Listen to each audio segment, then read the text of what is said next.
Olá! Hoje eu vou responder mais 5 perguntas sobre o tarô. A pergunta número 1. Eu posso perguntar 2 vezes a mesma coisa? A resposta é sim, você pode perguntar quantas vezes você quiser a mesma coisa. Acontece que o tarô ele tem um limite de tolerância, tá? Geralmente ele vai te dar a mesma resposta a partir de cartas diferentes ou por aspectos diferentes, tá? Se ele quer que você chegue até determinado objetivo, ele primeiro vai tentar te encaminhar por um lado. Se não der certo, ele vai tentar te encaminhar por outro. Mas vai chegar um momento que, se você ficar repetindo muito essas perguntas, o tarô ele vai se fechar e ele vai parar de te responder. Tá?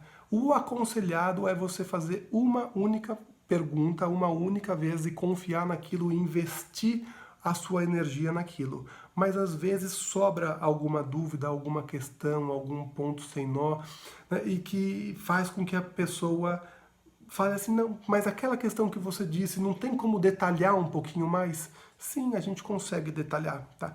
O ideal é você nunca abrir jogos diferentes para a mesma pergunta, mas o que eu posso fazer é abrir um jogo para aquela pergunta e, com aquele jogo aberto, complementar e pedir explicações um pouco mais detalhadas sobre aquela questão, tá?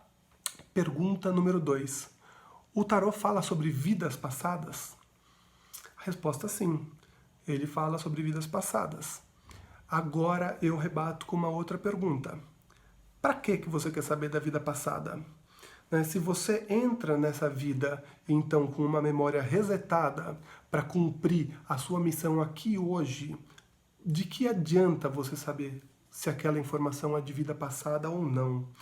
Você tem que encarar os seus desafios propostos aqui e agora, nesse momento, nessa encarnação, nessa vida. Então, aquela construção, aquela informação que é te dada como sendo uma informação da vida passada, na realidade, ela até pode ser de uma vida passada ou ela pode ser uma invenção do seu subconsciente, algum desejo íntimo. Então, vamos supor, é muito comum, às vezes, em trabalho de regressão, você vê que todo mundo em vida passada foi príncipe, rei, rainha, né? Você nunca encontra uma pessoa que teve uma profissão normal, assim dizendo, né?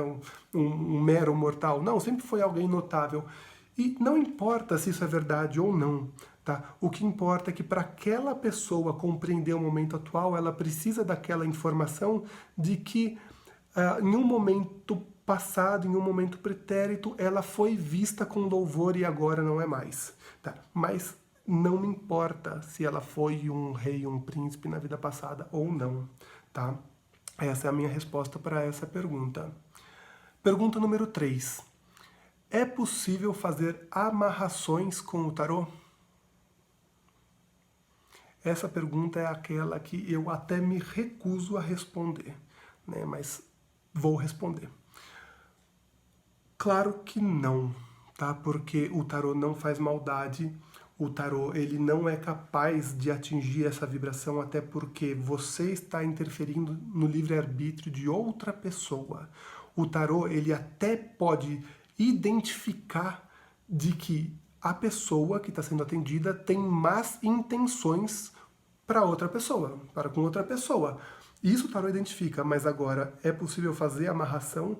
Não. E se em algum momento, e as pessoas vêm pedir isso, e as pessoas vêm perguntar sobre isso, tá? Não tô tirando essas perguntas do nada, é comum, infelizmente. Tá? Então, assim, a questão é, você pode se recusar a atender essa pessoa, se ela já chega com essa pergunta explícita, ou se você identifica isso no meio de uma consulta, você rebate também, saindo pela tangente, falando, olha, a amarração eu não faço, o tarô não faz, oráculo nenhum que segue a lei maior, que segue a lei de Deus, que está aqui só para trazer benefícios, está aqui para trazer coisas boas, positividade, vibrar coisa de luz. Tipo, não tem sentido nenhum você querer provocar qualquer tipo de intervenção de livre-arbítrio e fazer maldade para outra pessoa.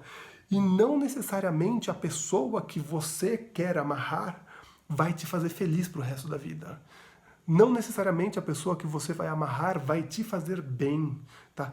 Existem pessoas, sim, que falam, eu fiz amarração e hoje o meu companheiro é agressivo, o meu companheiro me distrata. Existem pessoas, e é triste, porque foi feito isso, ela interferiu no livre-arbítrio do outro, e agora cada um lide com as suas consequências, lide com aquilo que os seus atos provocaram.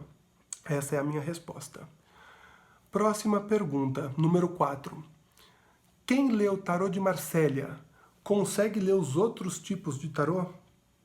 Sim, tá? Consegue ler os outros tipos de tarô, porque o coração, a construção do tarô, da história dos 22 arcanos, ela é baseada no tarô de Marsella principalmente, tá?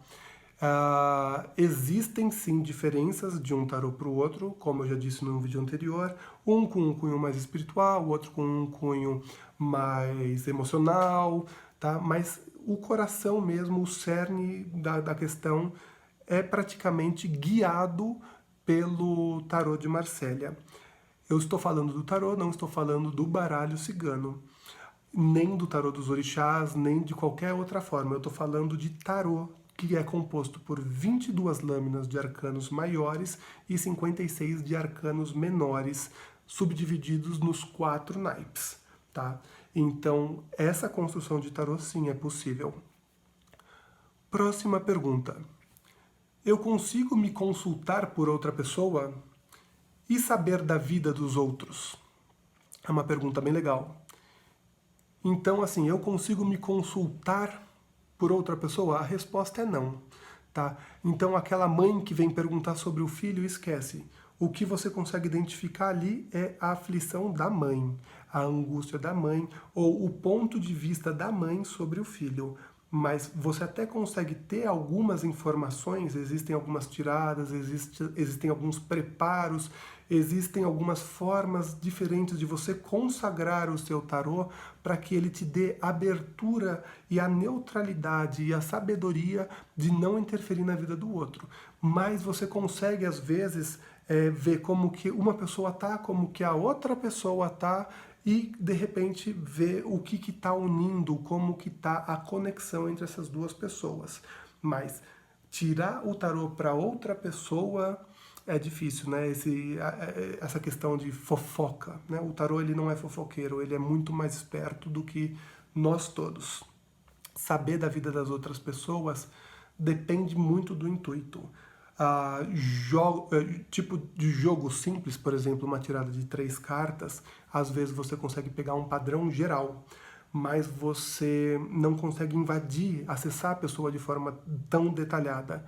Então, assim, saber da vida dos outros, de repente, dependendo do propósito, você até consegue com um jogo muito simples, um jogo não invasivo, e pode ter certeza que a resposta vai ser minúscula perto de toda a realidade que realmente está circundando essa outra pessoa. E a resposta é essa. O vídeo de hoje foi esse. Eu espero que vocês tenham gostado dessas perguntas, das respostas, críticas, elogios, sugestões. É só escrever aqui. Se tiverem sugestões também para novas perguntas, outros temas, é só me procurar ou escrever aqui nos comentários. Espero que tenham gostado. Até mais.